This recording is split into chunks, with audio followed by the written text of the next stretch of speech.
Bienvenue dans ce journal du vendredi 4 septembre présenté par Laure Girard. Au sommaire, lors de cette édition, les parents d'élèves de Saint-Michel de Chaveigne en colère. L'annonce de la fermeture d'une classe de l'école municipale a mobilisé une grande partie de la commune. Les parents souhaitent aujourd'hui être reçus par le directeur académique. Le tout numérique se développe dans les collèges sarthois. 5 d'entre eux tentent l'expérience cette année, financée par le département. Dans ce journal, nous reviendrons sur les attentes déçues des agriculteurs sarthois de retour de la manifestation de jeudi à Paris. Et puis des images saisissantes en fin de journal. Vue du ciel, les forêts incendiées cet été autour de Mulsanne. 130 hectares de bois, souvent très proches des habitations. L'invité de l'info, nous irons plus loin avec lui justement sur l'impact de ces incendies, l'impact que ces incendies ont eu sur les forêts de Mulsanne. L'invité, c'est François-Xavier Lefebvre, président du syndicat des propriétaires forestiers de la Sarthe. Et on commence ce journal avec la mobilisation et la colère des parents et des habitants de Saint-Michel de Chaveigne dans l'est de la Sarthe. En cause, la fermeture d'une des classes de cette école. Au total, 72 élèves sont répartis sur 3 classes multiniveaux. Les explications de Bérénice Angot. Difficile ce matin de ne pas lire la colère des parents d'élèves. Pancartes, affiches et même t-shirts donnent le ton. 72 élèves répartis en plusieurs niveaux sur 3 classes, des conditions jugées inconcevables. Il y a des enfants en difficulté, et je répète bien en difficulté, donc on demande un professeur en plus pour que ces enfants par la suite puissent aller au collège sans difficulté. On pense tous en tant que parents à l'avenir de nos enfants et c'est pour ça qu'on se bouge tous ensemble. C'est l'incompréhension. Ça l'est d'autant plus qu'on sait cette année que le directeur académique a des moyens en personne pour maintenir des enseignants en surnombre dans certains endroits. Et donc pourquoi pas Saint-Michel de Chaveigne ? Une incompréhension générale puisqu'il manque un élève pour atteindre le seuil légal pour ouvrir cette 4e classe. Mais courant septembre, 2 nouveaux écoliers sont attendus dans cette école. Pour les principaux intéressés, il est difficile de rester concentré dans un tel effectif. Dans ma classe, il y a des CE1, CE2 et CM1. Et aussi, c'est difficile parce que il y a trop de bruit, il y a trop de bagarres. Au-delà même des salles de classe, cette fermeture assombrit l'avenir de la commune. Je vois le village qui s'amenuise, je dirais. Quand je passe devant l'école, je suis ravie, mais de voir une classe qui se ferme, c'est triste parce qu'à la fin, c'est la disparition et de l'école et du village. Ensemble, ils ont décidé de reconduire lundi cette manifestation dans l'école si leur demande n'est pas prise en compte. Le tout numérique fait son entrée dans les collèges sarthois. 5 collèges pilotes bénéficient en cette rentrée d'équipements neufs financés par le conseil départemental. Exemple et explication au collège de la Madeleine au Mans avec Michael Texier. Premier arrêt dans le CDI, les stars des ordinateurs dernière génération. Et quand ils sont en mode de fonctionnement, il n'y a pas de ventilateur. Tant et si bien que c'est très silencieux. Oui, parce que sinon dans un CDI... Le dernier cri du numérique équipe le collège de la Madeleine. Et cette salle est également équipée d'un VPI, un vidéoprojecteur interactif. C'est l'un des 5 collèges qui tentent l'expérience du tout numérique en Sarthe cette année. Le très haut débit, 116 PC, 44 tablettes, 6 vidéoprojecteurs interactifs. L'expérience sur les 5 premiers collèges va durer toute cette année et puis dans la poursuite, si les crédits notamment de l'académie le permettent et les formations continuent, ça va être un déploiement sur les 5 ans, les 4 ans qui viennent. C'est près de 20 millions d'euros qui sont consacrés à cette opération parce qu'on inclut bien sûr le câblage dans cette opération et c'est donc une somme conséquente qui est prévue. Et pour que ces beaux outils ne prennent pas la poussière en fond de classe, l'académie assure la formation des profs. Le conseil départemental s'engage sur les équipements et nous, on s'engage sur la formation des enseignants et aussi sur les ressources pédagogiques qui sont mises à disposition des équipes. À terme, 8000 PC et tablettes devraient être distribués dans les 50 collèges de Sarthe, ce qui place le département à la pointe du numérique dans les collèges en Pays de la Loire.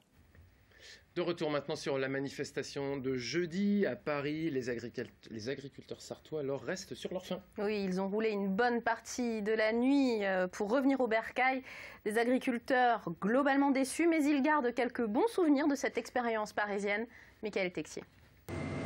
Vitesse de pointe, 30 km/h sur autoroute. Les 22 tracteurs sarthois sont revenus de Paris ce matin Pour les agriculteurs, des sentiments mitigés à l'arrivée. Certes, ils ont obtenu une aide de 3 milliards promise par le gouvernement, mais aucun accord sur les prix. Entre autres le lait à 34 centimes, le porc à 1,40 € et les 5 centimes de plus du kilo par semaine qui sont ultra nécessaires sur nos exploitations. Et nous, on était venus pour ça, quoi. L'aspect positif, il est ailleurs. Le contact avec la population, vrai succès de cette manifestation parisienne sans heurts. Même bloqués, les gens nous encourageaient tout au long de la route ce matin, au lever du jour, sur les ponts, on voyait encore des gens qui arrivaient, qui nous encourageaient. Enfin, c'était vraiment, c'est ce qui m'a le plus marqué et touché. J'ai le souvenir d'enfants de 4, 5 ans, 6 ans qui ont écrit des petits messages avec leur cahier où il y avait écrit « On vous aime les agriculteurs ». Après 22 heures assis dans leur tracteur, les agriculteurs ont repris le travail ce matin dans les exploitations. En bref, 50 000 € ont été volés dans la nuit de mardi à mercredi au domaine du Pêcheret. Oui, cela représente une partie de la recette du mois d'août pour le parc animalier situé, je le rappelle, au Breil-sur-Mérise. Le butin a été dérobé dans un coffre-fort situé à l'intérieur du château. L'enquête, bien sûr, est en cours. Rappelons que la particularité de ce zoo est d'être géré par une association qui fait travailler des personnes handicapées. Comme le dit l'adage, une image vaut 1000 mots et c'est en images que nous allons revenir sur les incendies de forêt de cet été. Cet été, oui, 130 hectares de forêt ont brûlé entre Mulsanne et Ruaudin. Nous avons filmé, ce sont des images inédites, filmées vues du ciel, le résultat de ces incendies pour mieux comprendre leur ampleur. Florent Clavel. Premier ULM construit par ses soins quand il était adolescent. Plusieurs dizaines de milliers d'heures de vol aujourd'hui. Depuis l'aérodrome d'Arnage, Joël Poulain est un observateur privilégié du département vu du ciel. On a évidemment une vue qui porte loin, quand le ciel est clair, etc. À une altitude de 600 mètres, on peut voir jusqu'à 80 km. Mais par 3 fois cet été, en pleine période des baptêmes de l'air, impossible de porter le regard vers une ville comme Alençon. En face, des murs de fumée correspondant aux incendies de Mulsanne et Ruaudin. 130 hectares partis en fumée au cours de l'été. En l'air, à bord de son ULM, Joël a pris l'habitude de voir se dessiner une nouvelle carte. Cette immense plaque couleur rouille, c'est l'incendie du 10 juillet, le plus important, 105 hectares. On distingue aussi quelques habitations à la droite de l'image, passées tout près des flammes. Ces habitants avaient été évacués. Ces images vues d'en haut permettent également de saisir la multitude des départs de feu de l'été. Des ponts oranges repérables jusque sur le bord de cette route à l'entrée de Mulsanne. De petits incendies dont Joël a été témoin depuis son ULM. Il n'a d'ailleurs pas hésité à alerter les secours. Avec la radio, on signale à la tour de contrôle. Personne à la tour, le contrôleur peut appeler les pompiers facilement comme ça. Et personnellement, j'ai signalé au moins 7 ou 8 fois des départs de feu, des incendies, des feux qui démarraient vraiment à intervalles très courts les uns des autres, à des endroits différents. S'il devait y avoir une bonne nouvelle, elle vient encore du ciel. Les incendies qui ont frappé Mulsanne et Ruaudin sont sans précédent, mais le vert reste largement dominant. Et pour aller plus loin sur les conséquences de ces incendies, nous accueillons l'invité de ce journal, François-Xavier Lefebvre. Bonsoir.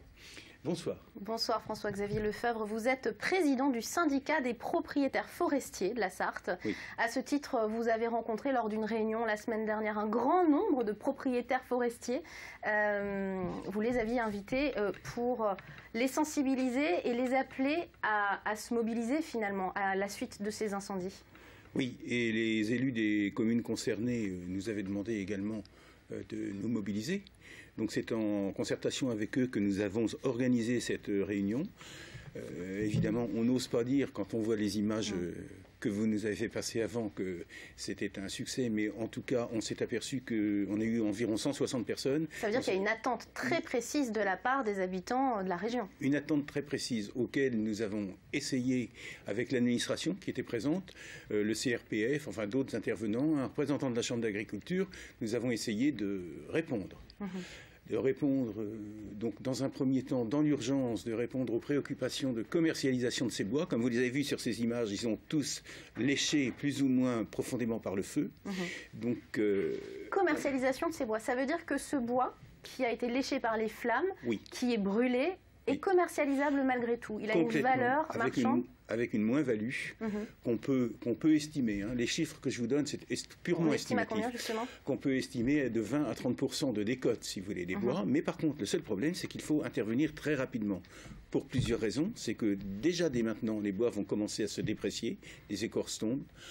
Et autre chose, un problème sanitaire, à savoir que les insectes se délectent des bois brûlés. Et ensuite, quand ils n'ont plus de bois brûlés, ils se reproduisent et ils vont manger, s'attaquer au bois sain à côté. C'est un problème sanitaire, également un problème écologique, et finalement vous en appelez aux propriétaires même de petites parcelles de bois à agir finalement. Oui, et en particulier à eux, parce que comme vous avez vu, plus de 80 propriétaires recensés pour 135 hectares de bois, ça vous donne une idée de la propriété forestière sartoise, comme elle est nationale d'ailleurs.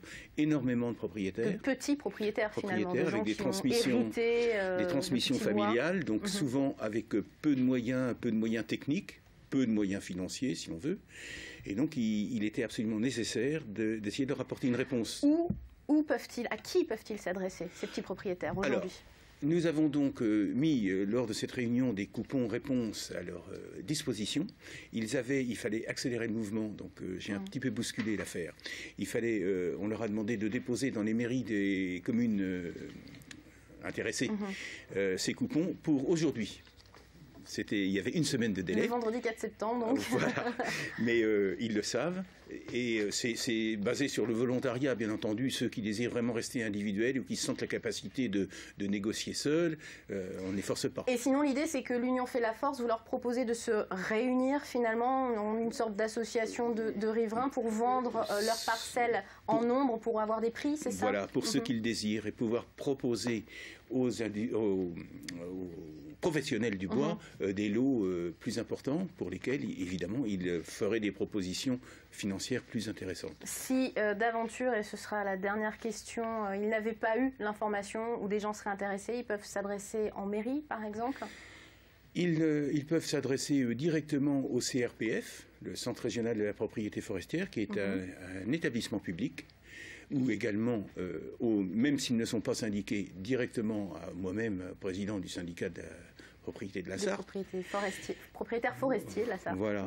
Mais d'autre part, donc, la seconde phase de notre action, c'est l'avenir. C'est-à-dire qu'on voudrait surtout les faire se regrouper pour qu'ils aient accès à des aides éventuelles, qui se précisent. L'administration nous a donné quelques assurances à ce sujet, et qui se précisent pour pouvoir reboiser. Car comme vous le savez, ou vous ne le savez pas, toute surface boisée, classée boisée, doit être reboisée.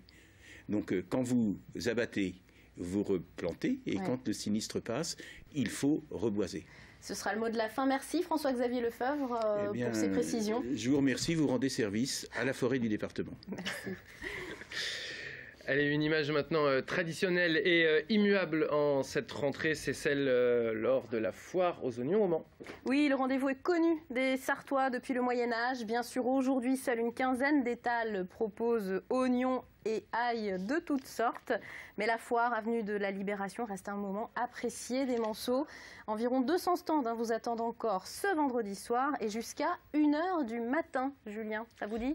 Oui, on va ramener des poissons rouges encore à la maison, je le sens. Avant de terminer ce journal, nous voulions adresser toutes nos félicitations à deux anciens de LMTV, Grégory Jugé et Maxime Renaud, qui réalisaient encore l'année dernière certaines émissions de LMTV et qui aujourd'hui volent de leurs propres ailes. Ils ont été récompensés hier à Paris par une mention spéciale au Grand Prix des médias CB News pour le meilleur coup publicitaire. C'était avec la chaîne Equidia pour la réalisation de la naissance d'un poulain en direct. Bravo les gars, ça nous fait bien plaisir et bonne continuation à vous. C'est la fin de ce journal. Merci à vous de l'avoir suivi. Retour de l'information sur LMTV demain 18h30.